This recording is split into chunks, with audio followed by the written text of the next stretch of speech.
Hi traders, it's Jitan here and welcome to TradersTV. I'm here on the London trading floor and it's been very exciting as I've been interacting with a lot of our traders who have attended our free Forex trading workshop. If you haven't yet attended one of those workshops, then it's a great place to network with other traders, so click on the link below and attend your local one as soon as possible. Every time I go to the workshop, I always get asked the same question. Is it really possible to trade the financial markets for an income?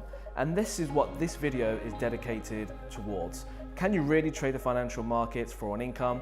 If so, how do you do it and what are the potential risks? So without further ado, let's get to it. So can you really make an income from trading the financial markets? Before we start looking at this question, there's a couple of things that we need to know, and there's a bit of a background that we need to go through before we start getting through the practicalities. And the first thing to understand is this. It's actually not a matter of can you, but rather it's a question of when and how. That's because there are loads of people trading the financial markets for an income. Did it happen on their first day of trading, in the first 3 months of trading? Probably unlikely. Have they learned to trade for an income over a period of time, building up experience, getting the right education, having the right strategies, overcoming the obstacles, understanding what trading is really about, dealing with themselves, their own strengths, their own weaknesses? Once you've gone through all of those, of course you're in a much better position to then start playing at the bigger level. Now, if you're thinking you're going to start trading for an income after trading for just 3 months, then maybe you need to think again. Whilst it can happen, it's going to be the exception. The key thing is, if you're a new trader, is to not have those kind of goals when you first start trading. When you first start trading, you actually just want to have the right habits in place. Your whole trading journey should be involved in just implementing the right habits, the right processes. That's it. Because if you can do that on a daily basis, weekly, monthly basis, you're going to be a much more seasoned and better trader than the person who just starts trading right away and is looking to cover their financial needs from the markets. Just a little bit unrealistic.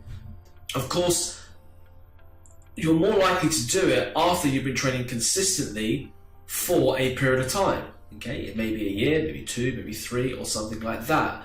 Now, of course, the media only shows people who are failing in trading, but it's just not realistic, because the people who turn up to the markets, most of the people who try to trade the markets, see it as a get-rich-quick scheme. And there's a big difference between trading for income, and trading because you think it's a get-rich-quick scheme. People who want to trade for an income actually have a 3-year, 5-year plan on how to get there. Okay, they understand it's not going to happen straight away. They need to allow for the learning process. The people who come to the market expecting to make an income straight away, inevitably it's probably going to be your get-rich-quick scheme kind of people, right? And again, this may not be everyone. This may not be everyone. Everyone's got their own plans and their own journeys. I'm only speaking from my 12-year experience and working with traders all across the world. You just see common patterns, but again, you may be the exception. However, probability suggests that there's a big difference between the people who come into the market thinking they're going to trade for an income straight away and those who are prepared to put in the hard work and have that longer term plan.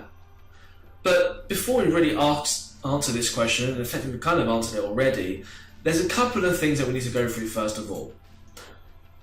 One of the key questions is, should you even trade for an income, right? Because there's a reason why those who actually trade for an income actually make a serious amount of capital. That's because they've instilled the right habits.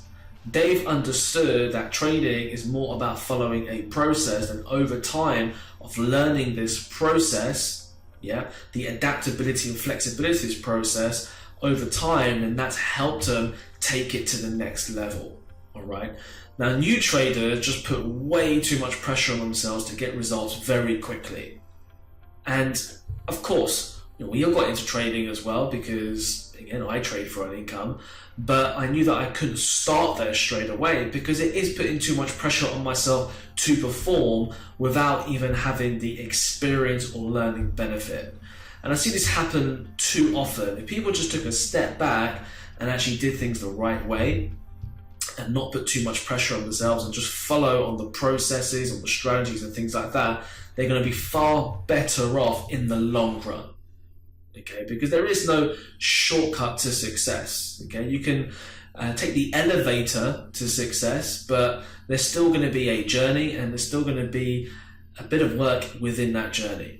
Okay, there is really no shortcut here.